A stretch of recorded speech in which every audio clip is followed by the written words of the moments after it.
Comment allez-vous filles, garçons, en cette belle journée de printemps? Honnêtement, personnellement, ça va super. Et aujourd'hui, je vais vous proposer une nouvelle fois une théorie qui n'est pas de moi, mais qui est folle et assez stylée. J'ai dit que la théorie était folle et assez stylée. C'est pas vraiment la même chose. Je voulais dire folle et super stylée. Ça va lier cette fois-ci Star-Lord et Captain Marvel. Vous avez lu le titre, ce n'est absolument pas putaclic puisque je vais vous expliquer ce que j'entends par Star-Lord dans Captain Marvel. Évidemment, je parle du film, sinon ça prend un sens tout autre que je n'ai pas forcément envie d'évoquer ici. Quoi qu'il en soit, posons les bases. Star-Lord a été enlevé au moment où sa mère est morte. Les Ravageurs sont venus sous la tutelle de Yondu, mais également sous la direction de Ego qui a ordonné à Yondu de récupérer son fils pour qu'il puisse du coup récupérer son pouvoir. Sauf qu'Ego a compris que Star-Lord était bien trop puissant, donc il voulait faire équipe avec lui. Ce qui fait que ça ne s'est pas bien passé, enfin bref, il y a eu un accrochage entre les deux. Je ne vais pas vous raconter l'histoire des Gardiens de la Galaxie volume 2, vous n'avez qu'à aller voir le film. Quoi qu'il en soit, Peter Quill s'est fait enlever par les Ravageurs au moment où sa mère est morte, en 1988. N'oubliez pas cette petite date, 1988. Et aussi pour établir un contexte géographique, le début des Gardiens de la Galaxie, donc au moment où Star-Lord se fait enlever, cela se passe dans le Missouri. Et Star-Lord ne manque pas de le répéter dans Avengers Infinity War qu'il vient du Missouri. Posons les bases, 1988, Missouri, mort de la mère de Star-Lord, les Ravageurs viennent pour récupérer Star-Lord, puis partent en vaisseau spatial. Maintenant, dans Captain Marvel. Captain Marvel se passe en 1995. Et selon les différents événements du film, on comprend qu'elle est sur la planète Hala depuis 6 ans. Ce qui fait qu'elle est sur cette planète depuis 1989.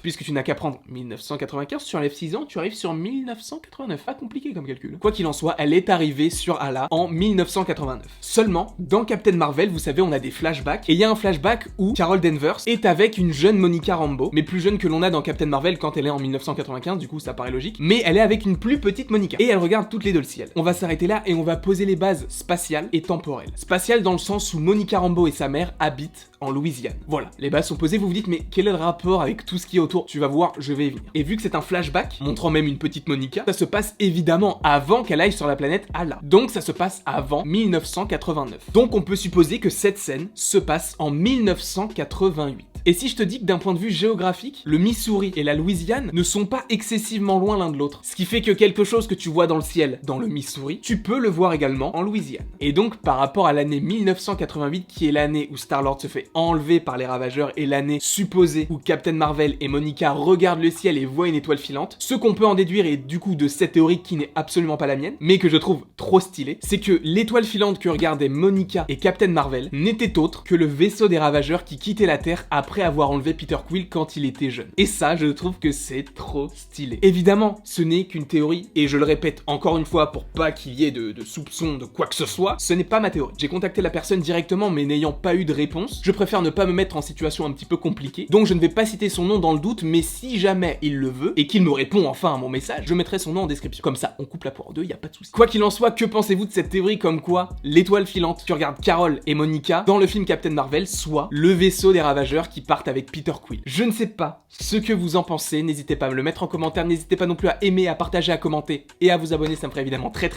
plaisir. Et il ne me reste donc plus qu'à vous dire à la prochaine pour la prochaine.